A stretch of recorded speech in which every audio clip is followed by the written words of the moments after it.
okutuba ku Joshaya ng'ayina ebirungo by'abasajja bano.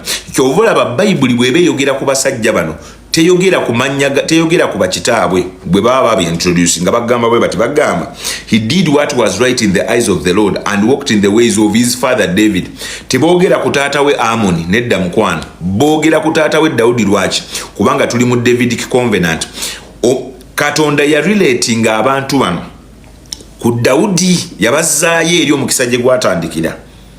Kati nga Bayibuli ne bwebe boogerako wane ebirungi bye bakola oba ebibi bye bakola bakurelatinga ku oli kitaabwe gwe twogera ku covenant yani gwe twogera ku covenant ya Dawudi. Mukama yakuuma endagaano gye yakola ne Dawudi emirembe gyonna egy'abaana be n'abazzukulu.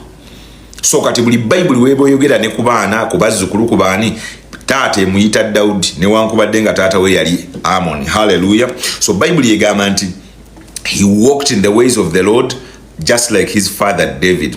In the 8th year of his reign, while he was still young, he began to seek the God of his father David. In his 12th year, he began to purge Judah and Jerusalem of high places, Asherah poles, carved idols, and cast images. Under his direction, the altars of Baals were torn down. He cut to pieces the incense altars that were above them, and smashed the Asherah poles, the idols, and the images. So kumwaka je kasatan ko kufuga. Naddamu n'anoonya Katonda wa kitaawe Dawudi. Naddamu n'akonectinga ku Davidic covenant. Waliwo buli kaseera ekintu ekikuzzaayo ku ndagaano. Waliwo ekikuzzaayo ku covenant gye wakola ne Mukama. Hallelujah. Buli bwofuna ebikusoomooza, the first step ey'okuwona, first step ey'okutereera kuddayo ku ndagaano Mukama wamusuubiza ki? Biki bye wayogera ng'oyingira mu ndagaano? Obufumbo biki, anything that has a covenant, anything that has an assignment, we musayininga mukkiririza, buli kintu kyonna bwe kitabuka muddeyo mu ndagaano mugambe endagaano yalimu ki? Nti mu bwavu mu bulwadde. Kati lwaki ondekawo olw'okuba ndi mwavu? Lwaki ondekawo kubanga nkulukuta ndisimanya n'ekikulukutu? Lwaki ondekawo? Kubanga bino ebigambo ye covenant yaffe gye twayogera mu bwavu mu bulwadde, mu bugagga musimanya butya, mu bulungi mu bigambo bye twogera. Kakati lwaki ondekawo lwakuba bampadde ekitala, lwaki kuba ndi mulwadde, ndi incapacitated? Why would you leave me? It is because oganye okuddayo ku ndagaano eri. Katonda yakuuma endagaano ya Dawudi yonna mu mirembe gyonna. Abaana bayonoona ne bava ku Katonda ne bakola batya, ne basinza Bayaali, ne batta abantu, ne basaddaaka abaana baabwe, naye nga Mukama akyagamba nkyayagala Davidic covenant emala okuyitawo paka mu mirembe egijja. Hallelujah. Era n'ekusawo ya kakati bwe tuba twogera ku Yesu tumwogerako ng'omwana wa Dawudi kubanga Yesu ava mu covenant Katonda gye yakola ne Dawudi. That is why we still call him the son of David. Era tujja kuwulira mu maaso eyo mu New Testament ng'abantu balaba Yesu bagamba bannange omwana wa Dawudi olusaasire.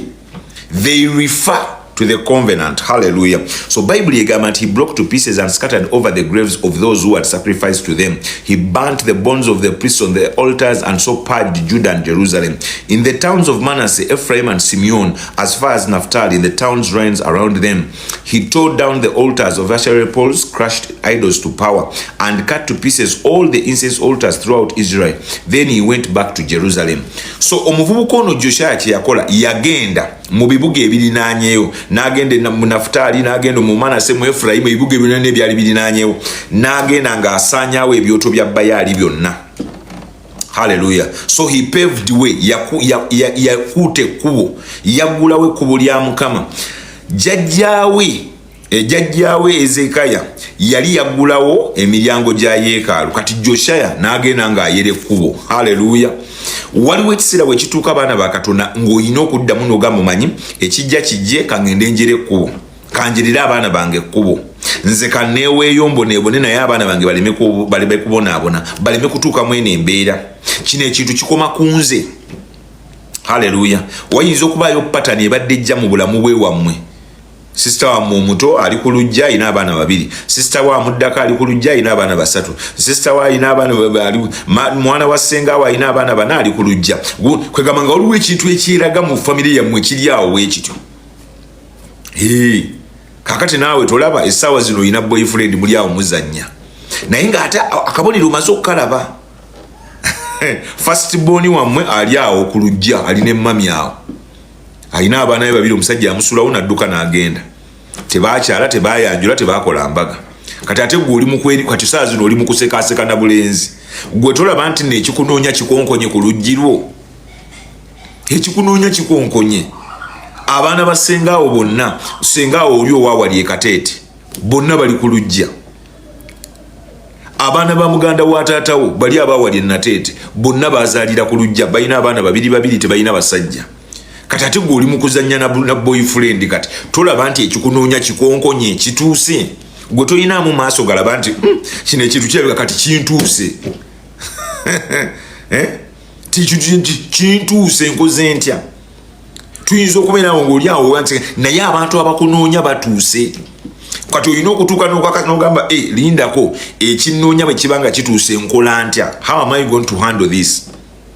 So Bible egamba uliriza bulungi Bible egamba in the 8th year of Josiah's reign to purify the land and the temple he sent Shaphan son of Azaliah and Manasseh the ruler of the city with Joah son of Joahaz the recorder to repair the temple of the Lord his God. He went to Hilkiah the high priest and gave him money and had been brought into the temple of God which the Levites who were the doorkeepers and collected from the people of Manasseh, Ephraim and the entire remnant of Israel and from all the people of Judah and Benjamin, the inhabitants of Jerusalem.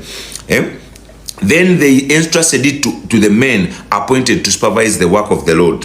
Hallelujah. These men paid the workers who repaired and restored the temple. They also gave money to the carpenters and builders to purchase dressed stone and timber for joists and beams for the buildings that the kings of Judah had allowed to fall into. The men did the work faithfully. Hallelujah. Abasajja bakola omulimu. Abasajja bakola omulimu. Ne bagenda ne basasula ssente baddemu bazimbe emiryango baddemu batereze embeera baddemu babuulire enjiri baddemu bakole omulimu nga bwe gwali gulina okutambula. So Josiah yategeera ekyama ayina ekyama kye yabikkulira n'alyoka atandika okutereza omulimu gwa Mukama nga taliimu kantu konna kanyenyiira. Hallelujah. So Bible egamba nti the men did the work faithfully over them to direct them where Jahath and Obadiah Levites descended from Merari and Zechariah and Meshullam descended from Kohath. The Levites, all who were skilled in playing musical instruments, had charge of the laborers and supervised all the workers from job to job. Some of the Levites were secretaries, scribes and doorkeepers. While they were bringing out the money that had been taken into the temple of the Lord, Hilkiah the priest found the book of the law of the Lord that had been given to Moses. Hilkiah said to Shaphan the secretary, I have found the book of the law in the temple of the Lord, and he gave it to Shaphan. So then Shaphan took the book to the king and reported to him, your officials are doing everything that has been committed to them. They have paid out money that was in the temple of the Lord and have entrusted it to the supervisors and workers. Then Shaphan the secretary informed the king, Hilkiah the priest has given me a book, and Shaphan read it in the presence of the king. When the king heard the words of the law, he tore his robes. He gave these orders to Hilkiah, Achiah son of Shaphan, Abdon son of Micah, Shaphan the secretary, and Asaiah the king's attendant. Go and inquire of the Lord for me, for the remnant in Israel and Judah, about what is written in this book that has been found. Great is the Lord's anger that is poured out on the house of our fathers. Have not kept the word of the Lord. They have not acted in accordance with all that is written in this book. Hallelujah. So Bible egamba nti abasajja ne bakwata ekitabo Shaphan ne bakitwalira kabaka. Kabaka bwe yasomamu n'alaba ebintu bye baali basazeewo okukola bataata baabwe bye baakola n'anakuwala n'awulira omutima nga gumenyese n'awulira ennaku. Haleluya. Mukama n'alyoka ayogera naye n'alyoka akyusa omutima gwe gwonna. Hallelujah. Bible egamba nti when the kings heard the words of the law, he tore his robes. He gave these orders to Hilkiah son of Ephraim, Abdon, Shaphan and secretary, go and inquire for the Lord for me and for the remnant in Israel and Judah about what is written in this book that has been found. Great is the Lord's anger that is poured out on us, because our fathers have not kept the word of the Lord. They have not acted in accordance with all that is written in the book. Hallelujah. So Bible egamba nti bwe bagenda ne bamuleta ekitabo ky'amateeka kabaka Joshaya n'akitunulamu yatunula n'agamba nedda kino tekisoboka. N'alaba ennyonona gye baali boonoonyeemu, n'alaba engeri gye baali bavoddemu Katonda, n'alaba engeri gye baali bayisizzaamu ekitiibwa kya Mukama. Hallelujah. Abantu nga boonona, abantu nga bakola ebintu bitakwatagana, abawemuzi nga bawemula. Hallelujah. Kabaka Joshaya n'agamba nedda kino tekisoboka.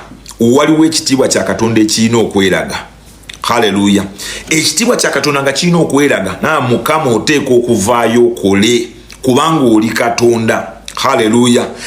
Joshaya n'amalirira this time round teyakola nga bakabaka balala, yagaana n'agamba ngenda ku making sure nti omulimu gwa Katonda gukolebwa, Katonda ateeka okuyimirira alage nti nno ye Katonda. Hallelujah. So Bible egamba nti Hilkiah and those the king had sent with him went to speak to the prophetess Huldah, who was the wife of Shulam, son of Tokath, the son of Hash, keeper of the wardrobe. She lived in Jerusalem in the 2nd district. She said to them, "This is what the Lord, the God of Israel, says. Tell the man who sent you to me, this is what the Lord says. I am going to bring disaster on this place and its people. All the curses written in the book that has been read in the presence of the king of Judah, because they have forsaken me and burned incense to other gods and provoked me to anger by all their hands have made. My anger will be poured out on this place and will not be quenched." Hallelujah. Mukama n'alyoka ayogera ng'ayita mu nnabbi n'abagamba nti olw'okuba basazeewo okuvvoola erinnya lyange. Hallelujah. Waliwo abaana ba Katonda abasazeewo okuvvoola erinnya lye, ne bagezaako okwagala okuswaza erinnya lya Mukama, ne balumba saaviisi ezifaanana bwe ziti. Guno gwe mulundi gwe mulisembayo okukikola mu nsi yonna, n'abaana bammwe balitegeera nti okuvvoola Katonda kibi. Hallelujah. N'abazzukulu bo balitula wansi ne bagamba naye okuvvoola Katonda kikyamu. Balituulako ne wansi ne bagamba maama Katonda wamukola ki? Hallelujah. Abaana bo abazzukulu bo bajja kutuulako wansi bakubuuze mami Katonda twamukola ki? Ne bw'onaatambula n'ogenda mu nsi zonna n'onoonya abasumba ab'amaanyi abalina ebirevu ebifaanana bitya, okuvvoola Katonda, you can't jump away with it. Hallelujah. Tosobola kudduka kibabo. Bible egamba nti Katonda n'abagamba nti ngenda kubalaga. Bible bagamba verse 23 egamba, "This is what the Lord God of Israel says. Tell the man who sent you to me, this is what the Lord says. I am going to bring disaster." Mukama agenda kukyankalanya obulamu bwo. Hallelujah. To bring disaster on this place and its people. All the curses written in this book, ebikolimo byonna ebyogerwako mu kitabo kino. Hallelujah. Otuuka ekiseera n'obirabako kimu ku kimu nga tonnafa. Hallelujah. Abaana bo abazzukulu ne batuuka ne bagamba maama twakola ki? Kiki kye twakola Katonda? Naye nga weerabidde eddakiika 3 ze wamala ng'oli mu kuvvoola erinnya lya Mukama. Hallelujah. So Bible egamba nti Katonda n'abajjukiza abagamba genda ogambe bakabaka, tell the king of Judah who sent you to inquire of the Lord that this is what the Lord God of Israel says concerning the words you heard, because your heart was responsive and you humbled yourselves before God when you heard what he spoke against this place and this people, and because you humbled yourself before me and you tore your robes and wept in my presence. I have heard you, declares the Lord. Now I will gather you to your fathers and you will be buried in peace. Your eyes will not see all the disaster I'm going to bring on this place and on those who live here. So they took her answer back to the king. Nebadiza kabaka ne bamudiza ebintu Katonda bye yali amugamba, n'amugamba nti olw'okubanga abantu basazeewo okuvvoola ate gwe n'ogezaako okutereeza. Hallelujah. Bible egamba nti sigenda kukkiriza disaster eno kukutuukako. Hallelujah. Mukama na preservinga Joshaya, n'asooka mukweka, n'asooka mubikka, n'asooka mwambaza ekisa. Haleluya. Namubikako amaanyi namuteekako ekyambalo kya Katonda. Mujjukira bwe twali tusoma Nehemiah chapter 4.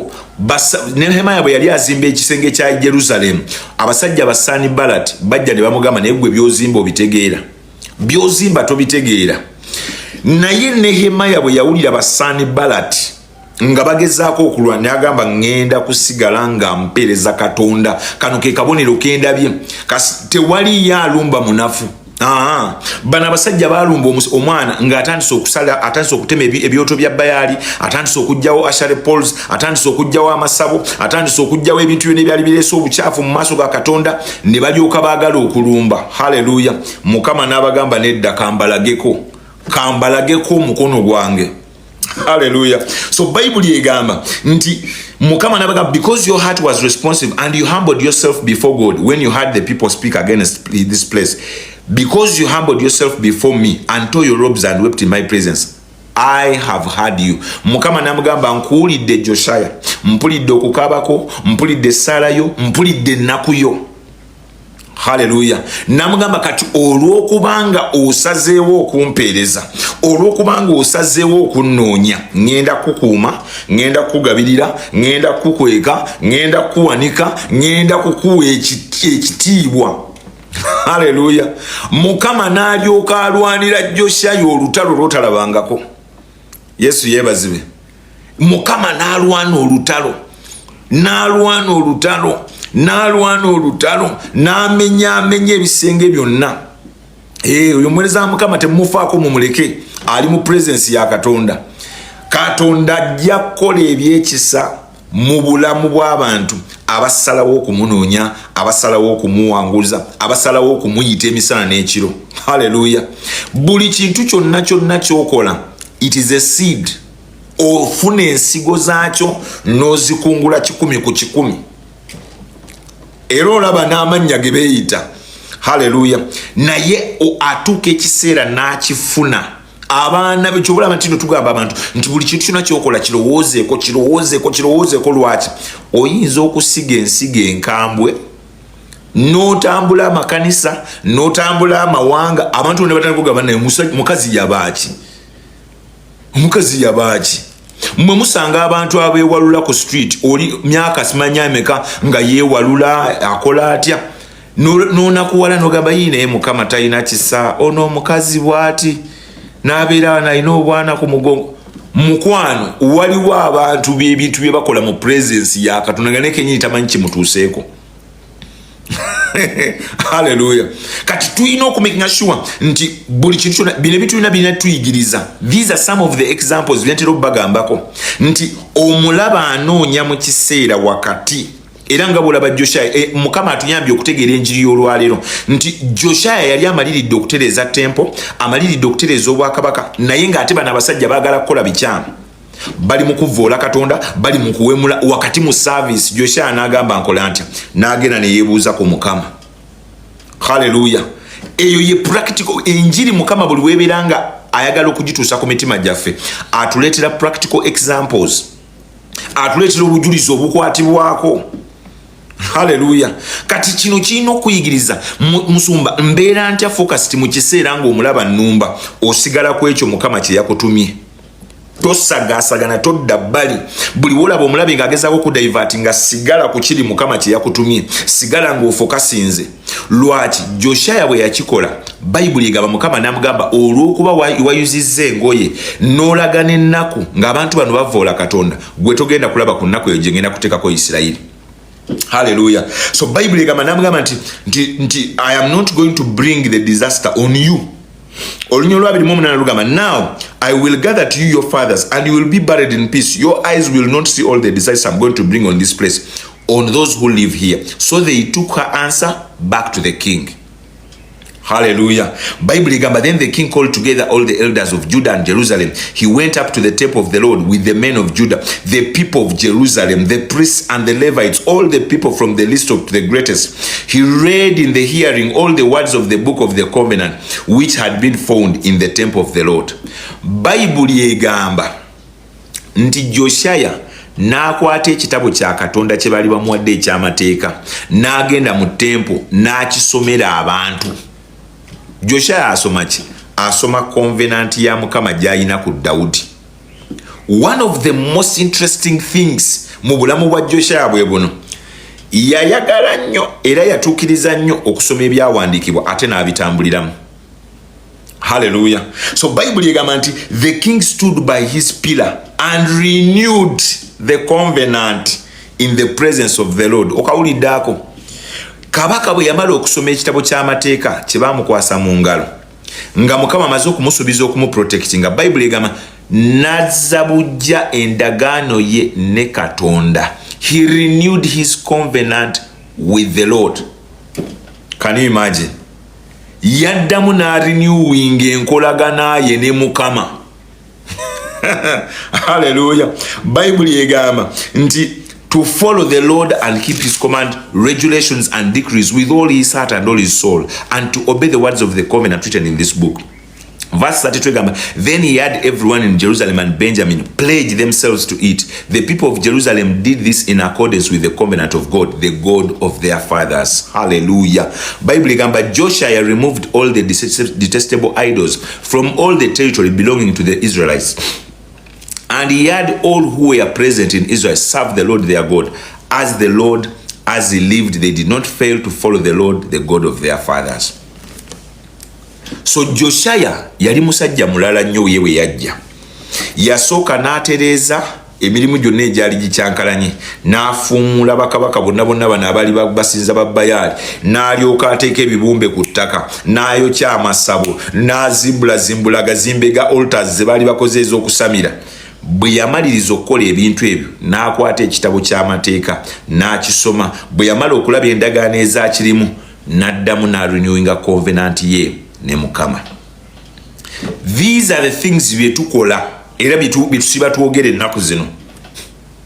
Nti buli lw'olaba ebintu nga bitambula bubi, bikyankalana bubi, tebitambula nga birina kutambula, oddayo n'otereeza enkolaganayo ne Katonda. Hallelujah. Oddayo n'otereeza enkolaganayo ne Katonda. Kubamu akafaananyi nga gwe mwana w'omukyala eyawemulanga mu service. Kubamu akafaananyi ako nga maama we yawemulako olumu, yasangako oba abantu nga babulira enjiri ku crusade n'abawemula n'abatwala. Kati oyina okutunula n'ogamba Mukama, covenant yange njizimba naawe. Simanyi bazadde bange bye bakola, saaliyo, participatinga, simanyi lwaki babikola, simanyi yabasindika. Naye kintu kimu kyokka kye mmanyi nti Katonda olinako ekisa ekyenjawulo. Tuyina ebintu bye tukoze, mwe baana ba Katonda tuyina ebintu bye tukoze nga byali bikyamu. Hallelujah. Tuyina ebintu bye twakola nga mazima gennyini n'omala otula wano n'obinyumiza abantu. Eno service ekomaawo ne badduka. Naye ng'ensigo ezo zisobola okulanda. Kati abaana baffe be tulina okutendeka n'omugamba gwe, build your personal covenant with God. Bayigiriza okusaba ku makya, bayigiriza okusaba olw'eggulo, bayigiriza okwenenya. Hallelujah. Bayigiriza ebintu bitulage tusobole okulabira ddala ogambe bulijjo nnyinza okuba ndudde ewantu wano, nnyinza okuba nina wendudde, naye amazima nga waliwo covenant gye ndimu. Nnyinza okuba ndi wano mpambagana n'ensi naye nga ninayo covenant kye nayingira nga simanyi. Bano abantu bonna be nasisinkana, bano abasajja bonna be nasisinkana ne neebaka nabo, bano abakazi bonna be nakwana ne neebaka nabo ne mbalimba obufumbo. Tewaliyo covenant kye nayingiramu mu biseera ebyo. Hallelujah. Kati yensonga lwaki tuddayo n'ogamba Mukama, njagala kuddamu okuyingira covenant empya naawe. Kasasiro gwe nkoze mungi. Abamu ku mmwe kati ne tumala tugamba babale bala abasajja abo tuyinza okukankanira wano ne tugamba naye kikino. Kawoya ku madirisa, John Enansana, gundi Sempe Kalule, gundi Masaka, bw'ogatta okuba ekikalu ky'oleeta bw'oti n'ogamba Mukama mbatambudde. abasajja ate mmwe gwe kituuka ku basajja mmwe tetwagala na kubabuuza abakazi oba tuyinza okubabuuzaako naye abasajja tetwagala kubabuuza kubanga ate mmwe ate muli birala Najjuma Kasangati Siteera Ekyambogo Joan Masaka Jeni Ebujiri amanya gali awo kati ne wabirawo bano bootamanyi mannya oyogera bwogezi stage oli oba wali ku stage y'ogundi simanyi ku stage y'egundi simanyi ow'omu primary ow'omu second kakati tumanyi na kumanya tukyasobola na kujjukira mbobeti ow'ekatoogo oli awo naawe kenyini kwenyini bikutabula oluusi obajjukira n'obeeranga abajjukira waliwo abantu boosanga mu kibuga ye nga akujjukira bulungi banaye hi how are you oli otya waddawa nga wamwerabira dda tomumanyi naye nga ye mukazi wattu akujjukira n'agala laba nnoono era abamu obutuukako n'omugamba munnange nawasa gwe ng'owasa gwe nti munnange nawasa nga wakigattagatta tekitegeerekeka ate mmwe abakazi akikwewunyiza nti mmwe abakazi mukula mangu ebirowoozo byammwe bikula mangu okusinga ebyabasajja emirundi nga 12 kati osanga omuntu n'akwekalizaamu mu kibuga n'akubuuza n'ebibuuzo n'otya n'okutya nabanyumizaako nali out ne mukyala wange ex wange najja n'atusanga mu gundi mu Javas nga mukambwe muzibu agana nakunkwata mataayi naye Katonda alina engeri gy'atuwaamu ekisa ekipya nagamba jangu komawo tuteese mujje tuteese haleluya mujje tuteese waliwo abamu ku mmwe tetukyasobola kubabuuza ebimu tetukyasobola kubibabuuza kati emboozi nga zino mulimu ba general field marshal ng'ebyo tetusobola na kubyogera kusobola kutwala bantu bamu ku counseling nga ngenze kubuuza simanya abasajja mulimu amu ku mmwe nga muli ku level ya field marshal mulina akasengeke mulimu kammwe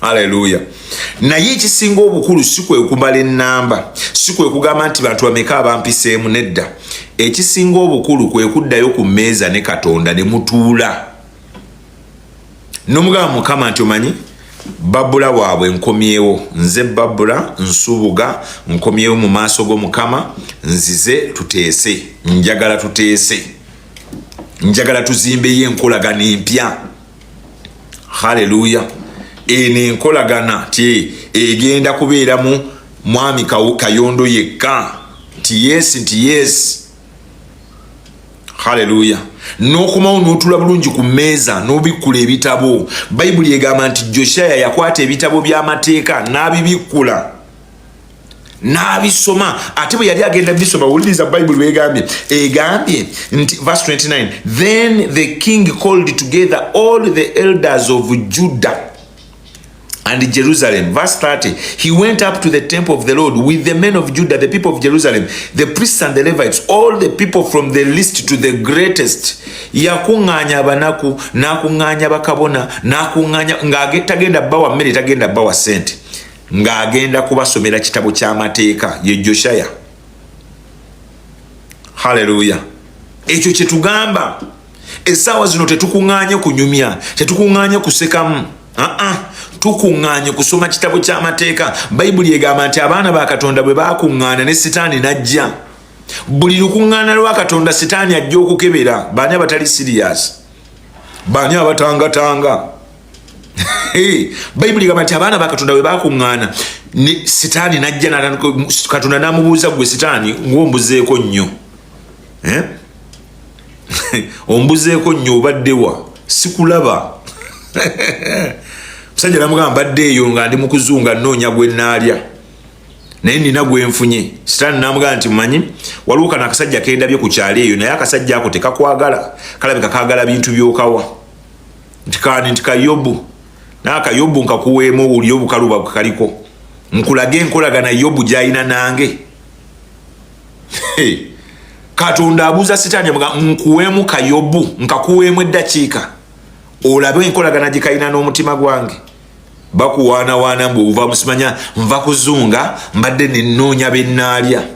Mukama n'amugamba Kayobu kaako oba olowooza byakusaaka n'akamusimba namakaako ka Yobu Mukama yakwata namga nsisobola gwe sagala nakuwa kyalo mbuki nkuwa akasajja kamu okulaga nti gwe Setaani toyina maanyi nakuwangula dda tokyalina kyosobola wanafuwa oli just mutemu butemu namugamba nkuwadde ka Yobu kokka bwe kati ebirala byonna bikwateko naye tugeza n'okwata ku bulamu bwako kuba nja kulaga nti ndi Katonda. Setaani n'agenda ne yeegiriisa n'atwala amagaali n'atwala biki n'atwala abaana n'atwala buli kintu kyonna. Yobu n'agamba nze obugagga bwange tebuli mu magaali. Ekyama kya Yobu Setaani ky'ataamanya kyali kimu. Obugagga bwa Yobu, amagaali ga Yobu, abaana ba Yobu tebaali mu mikono gye. Ebintu byonna yali yabikwata n'abiteeka mu Katonda. Mukyala wa Yobu yajja n'amugamba, Yobu twegaane Katonda, twegaane Mukama bino ebintu bitambule. Yobu n'amugamba sisobola kwegaana Katonda ne bw'oba oyagala nnyo. Haleluya. Bwe tukuŋŋaana n'omubi ajja naye Mukama amugamba baabo bagezeeko gw'onaamanya.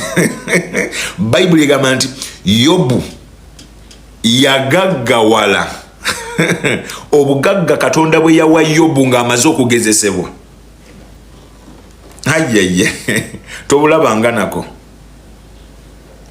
So kati experience eno gy'oyitamu singa osobola okumalirira n'oddayokko mu maaso ga Katonda omulundi gumu nogamba Mukama ebintu bino nambirabye kirabika ninawe nkwama walabika waliwo wensikattira. Is there something mu bulamu bwange waliyo ekintu ekitakusanyusa ekitatambula? Lwaki wano nduddewo nnyo? Lwaki Mukama wange, lwaki kino ekintu kinduddeko nnyo? Nsaba naye sikola kisi. Lwaki nduddewo? Mukama amakyagalira tusigidde ekifaananyi. Olwaleero luno Mukama akikoze n'atusiigirayo ekifaananyi kitusobola okulabirako practically. Haleluya. Kati olina okugenda naawe n'otandika okwebuuza, Mukama ku bazadde bange kuliko eyakuvvoola ku leve eno. Ono omuwala ayinza okuba abadde awe mulabu wemuzi naye be waffe baakola ki? Bayinza okuba baakola zisaddaaka. Oba mami yali tazaala ne bagendako mu ssabo ne bamuwa oluzaalo.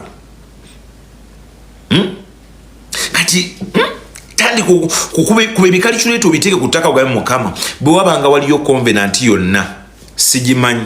I don't want to connect to it. Sigyetaaga, nze neetaaga covenant mpya yakutambula naawe.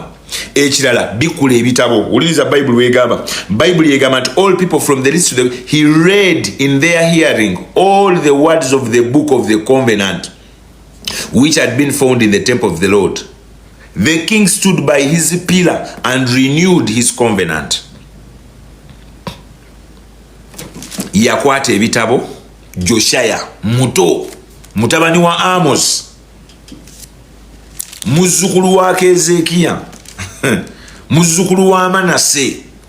Ono Joshaya yayimirira n'agamba nze sigenda kutambulira mu kumanya kwange, njagala ebitabo bigamba ki? N'abikula ebitabo n'abibasomera. Bwe yamala bibasomera n'ayambuka waggulu ku ppira y'obwakabaka n'azza bujja endagaano ye mu maaso ga Katonda.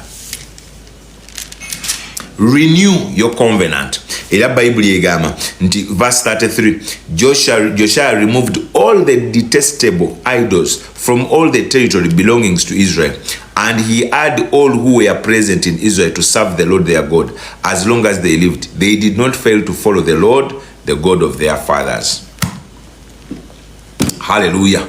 Ne balyoka baweereza Katonda, ne balyoka bazza bujja endagaano zaabwe, ne balyoka baddamu ne bategeera Mukama, ne baddamu ne basinza, ne baddamu ne bamukaabirira. Haleluya. Olwalira amakya ga leero olinayo omukisa. Omukisa gwo gwe guno, tewaliyo mulala. Guno gwe mukisa gwo gw'olina. okufukamirako awo n'ogamba Mukama nze sibitegeera kati wendi Mukama sibitegeera, simanyi lwaki ndudde wano, simanyi lwaki tebitambula nga bwe birina kutambula, simanyi lwaki mbonaabona nnyo bwe nti, simanyi lwaki byempitamu birabira buli wensaba tebikola, simanyi. Ekikulu kyokka kye mmanyi nti nzize nga Steven Jumba njagala kuyingira mu ndagaano empya naawe, njagala kuyingira mu Davidic Covenant eyange Stevenic Covenant. Kolayo ka Covenant ke bayita Blessing Covenant Glorian Covenant, Jenian Covenant, Sylvian Covenant, Shiranian Covenant, joboyi ngetandikira ku gwe. Hallelujah. Kola Covenant nga ya Stevenic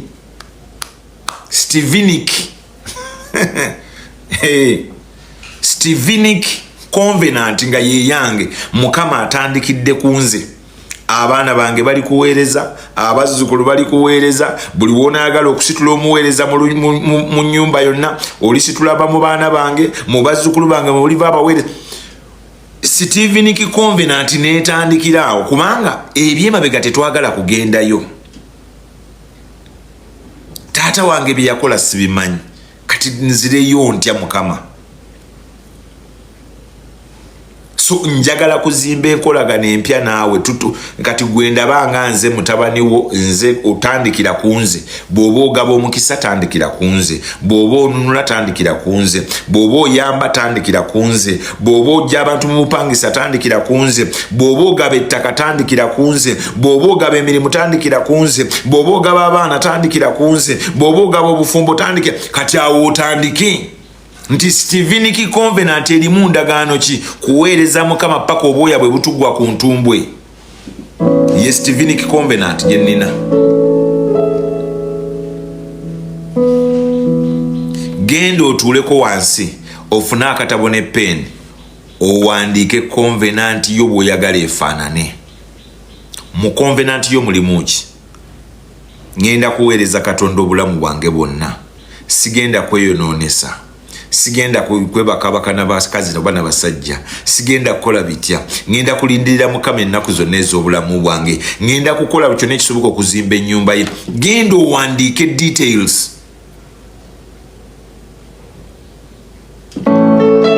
Hallelujah. Awo we wali amaanyi awo. Taata omulungi ow'ekisa tukwebaza. Weebale kutwagala kubanga enjagala gy'otwagala musi ya bulijjo. Otuluŋŋamya, otusomesa, otugabirira, otuliisa n'otunywesa, ate n'otuwa ekigambo kyo ne tukitambuliramu. Kati tuzze gy'oli Mukama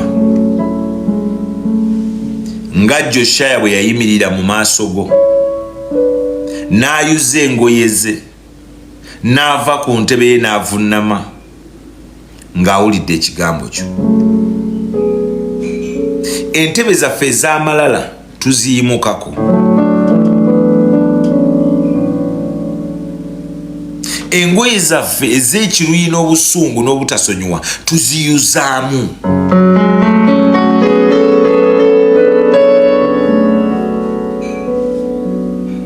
Ennaku yaffe yonna ey'obutamala tugiteeka mu mikono gyo. Twagala okuzimba enkolagana empya mu maaso go. Tweyama Mukama Katonange okukuweereza paka lw'olidda. Tweyama Mukama mu maaso g'essaawa zino nti obulamu bwaffe bunaakuweereza, ssente zaffe zinaakuweereza, abaana baffe banaakuweereza. Tujja kubayigiriza okukuweereza n'okukugondera ennaku zaffe zonna ez'obulamu bwabwe. Ennyumba zaffe zinaayitibwa ennyumba ez'okusaba. Tujja kuzimbira yeekaalu mwobeera taata.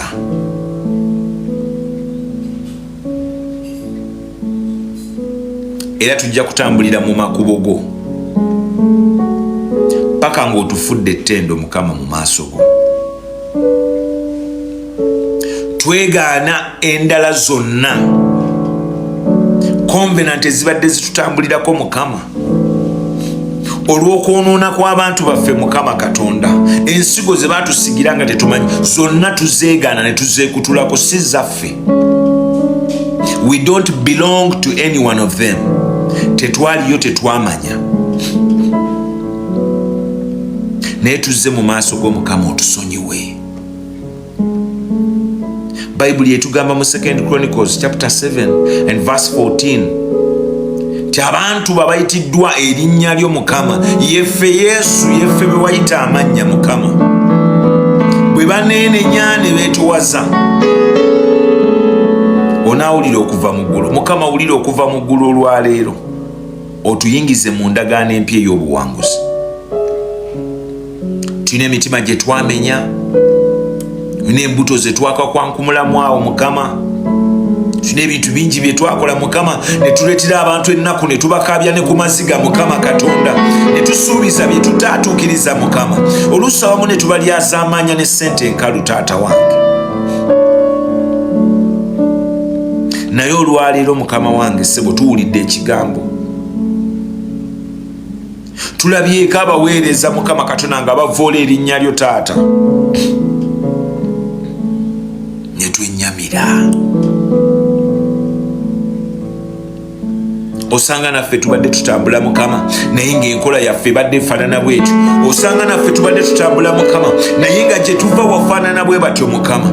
Olwaliro tuyingira mu ndagaano empya Mukama Katonda. We are rebuilding a new wall. Ebyawandiikibwa bituukire mu Joel 2:25 nti olituddiza emyaka gyonna egyaliibwa enzige, enzige ez'ebika eby'enjawulo Mukama. Olwaliro tuukiriza Katonda wange, tusonyiwe ebibi, owonye endwadde zaffe Mukama. Emitima gyaffe girwadde endwadde etawonyezeka. Bayibuli eyogera mu Isaiah 62:6 nti abawuuko abanoonya abakoowoola Mukama tetukoowa.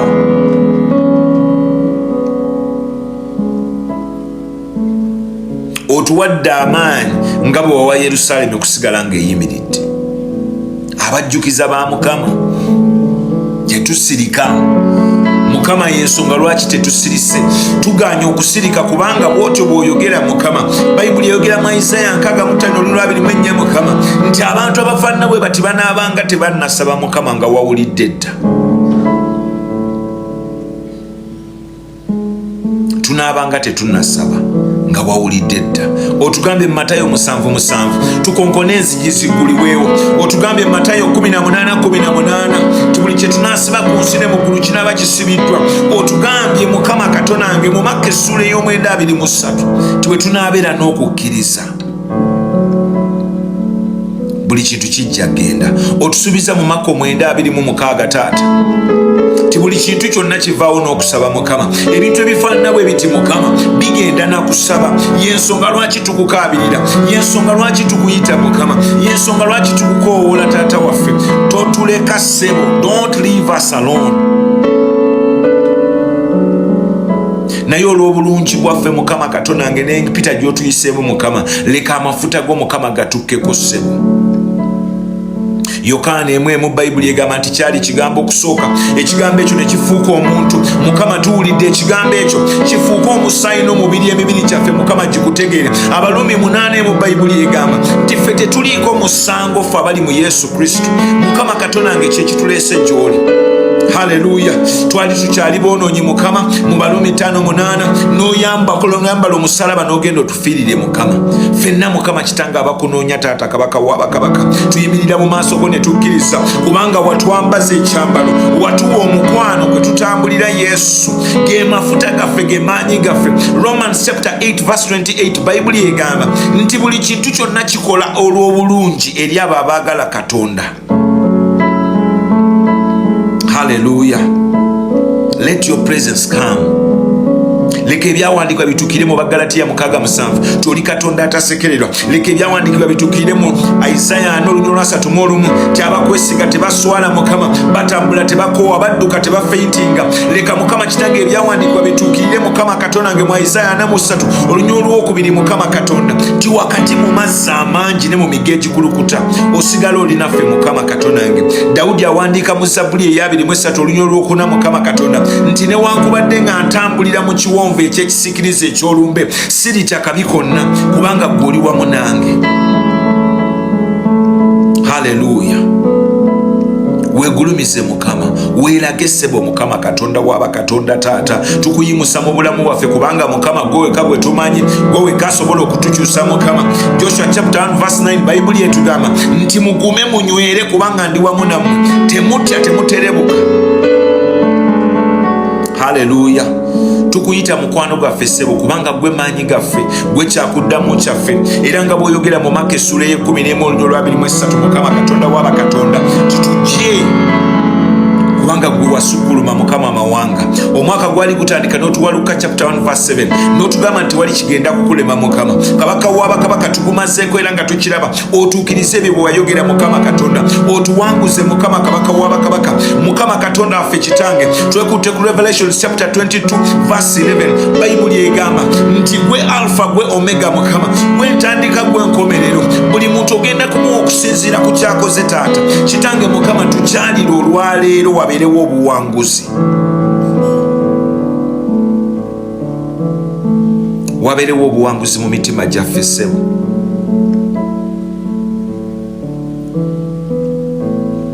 Wabeerewo obuwanguzi mu mitima gyaffe Taata. Tukwetaaga okusinga ekintu kyonna Mukama.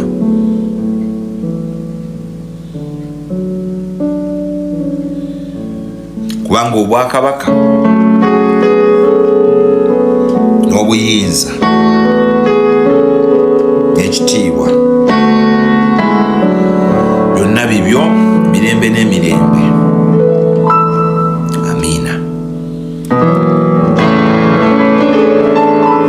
Haleluya. Bayibuli ewooma bitya.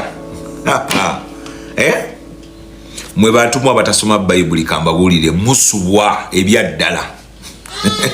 Bw'oba tosoma Bayibuli olina ekintu ky'osubwa, waliwo ekirungo kye weetaaga okufuna. So Mukama bawe nnyo omukisa. Tetulabaganeko mu lunch hour edda tusabeko era tugenda kusigala nga tusaba. Ffe tetukoowa kusaba. Abaana ba Jabezi twagamba tetujja kukoowa kusaba. Tusaba kumacha ne tusaba emisana ne tusaba akawungezi misana. Twetegekera ki musumba mwetegekera ki nga musaba nnyo. Omwaka ogujja tugenda kufuna session nga ya 24 hours. Katonda waliwo wayina okutujja atutwali ewalala. Tulina we tulina okugenda. Yes. Kale so Mukama bawe nnyo omukisa. Aba community outreach banaye abatanda bakutuukiriza mutuukirize buli muntu yeeyama community outreach tutuukiriza tu weeks tusigaza ntono twagala kwetegeka abatanda bakutuuka mutuuke mujje tugende tuweereze. Haleluya. Tetusobola kubeera nga WhatsApp group tulinako abantu 208 ne tubeera nga ku list ya community outreach tuliko 45 mwekolimu mulimu awo. Haleluya. Abali mu discipleship class nzija olunaku lwajjo twasomye essula ya 26 yabadde yakabi. Banaye mwasubiddwa abatali ku discipleship class mpozi mwabisoma dda. Naye tugenda kujja tetulabe essula eddako. So Mukama bawe nnyo omukisa. Musibe bulungi era mweraba. Yadde ya 27 chapter 27 yabadde nnungi nnyo. Yabadde nnungi. Haleluya. So tugenda kulaba ne chapter 28 olwaleero. Tutambulemu ku speed ya waggulu. Bw'oba oli mu discipleship class nga tewaliwo nga tutandika tusobola okuddamu ne tukuweereza video ezo n'oddamu n'ozitunulako n'obeera ng'osobola okuzigoberera. Kale kati waliwo abaagala okulokoka, wandiyagadde okulokoka, owulira ofunyeemu ku ka something ogamba naye mpulira nange ekintu mpulira njagala kunyumirwa ku bulamu. ewandiyagadde okulokoka enziramu nti ye haleluya. So okulokoka bintu bisatu. Ekisooka oteeka okumanya lwaki olokokera ki. Kyekisooka lwaki olokoka. Kibuuzo ekyo olina okukibuuza. Yonna gye walokokera bw'oba tewabitegeera ddayo obuuza omusumba lwaki nalokoka. Kyenjagala osooka okumanya. Tetulokokera visa, tetulokokera bizimbe, tetulokokera kintu kyonna kirala. Tulokoka lwa Yokaana 3:3. Genda ogisome. Sigenda gikusomera. Gibikkule ogisome. Yokaana 3:3. Naye ku lwabo bokka abapya abatannaba kutegeera bintu bino kanjikubuulira egamba tewali bwetyo bwetandika. Yesu yennyini, bino ebigambo byava mu kamwa ka Yesu, si bya nnabbi, si bya simanya profeti gundi ng'abigamba gundi. Bino ebigambo Yesu kennyini ye yabyogera. Yokaana 3:3. Tewali aliyaba bwakabaka bwa Katonda okujjako ng'alokose ebigambo bina. Kakati nomala katulina okubuuza. Bw'omala okutegeera lwaki ndokoko, olina okubuuza oyo akugamba n'omugamba balokoka batya. Okulokoka tetukujingajinga bujinzi. Tisimanya kola bwoti wanika emikono, simanya tula ku muzindaalo. Waliwo engeri lwaki engeri y'okulokoka muweeri mu Bayibuli bagiwandika dda weeri. Romans 10:10. It is documented. Toyiya mu abaana ba Katonda bagende okwatuza abantu, toyiya bintu. Kola ekintu nga bwe kiri mu Bayibuli. Omuntu akkirize n'omutima gwe okuweebwa obutuukirivu, then ayatule n'akamwa ke okuweebwa obulokozi. So kati kitegeeza kyekyo, tokaka muntu. Mwe abali mu takisi, mwenna bwe mutalooka mugenda kufa. Tokaka muntu. Kubanga ekintu ekyo ekikolwa ekyo musumba bwe nkikola kinyamba ki. Bwe ndokoka nfuniramuwa kubanga ntegedde lwaki tulokoka. Ekyo nkitegedde. Ntegedde bwe balokoka. Naye kakati ebibala byange bigenda kubeera ki. Timoseewo ekisooka sula ya 2 olunya olwokusatu paka ku lwokuna. Nti kisanyusa Katonda. Katonda asanyuka.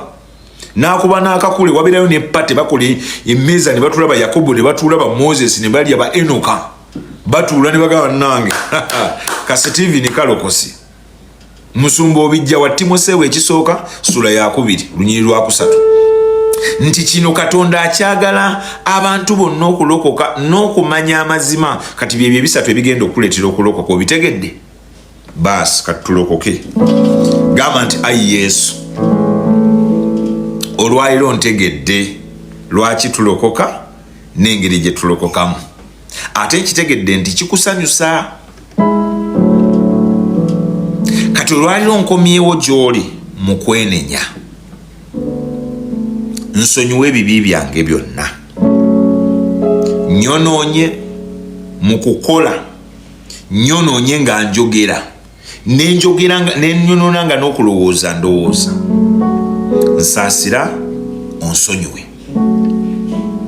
Sangula amannya gange Jumba Steven okuva mu kitabo eky'okufa. Eyo yonna gye baagawongawonga mu masabo. Bajumba bonna abaakola ebikolobero byonna. Nze eryange lisangule eyo Mukama mwago. Oliwandiike mu kitabo eky'obulamu. Omuli bajumba abaweereza. Omuli bajumba abeegayirira Katonda bamutegeera. Muba ompandiika.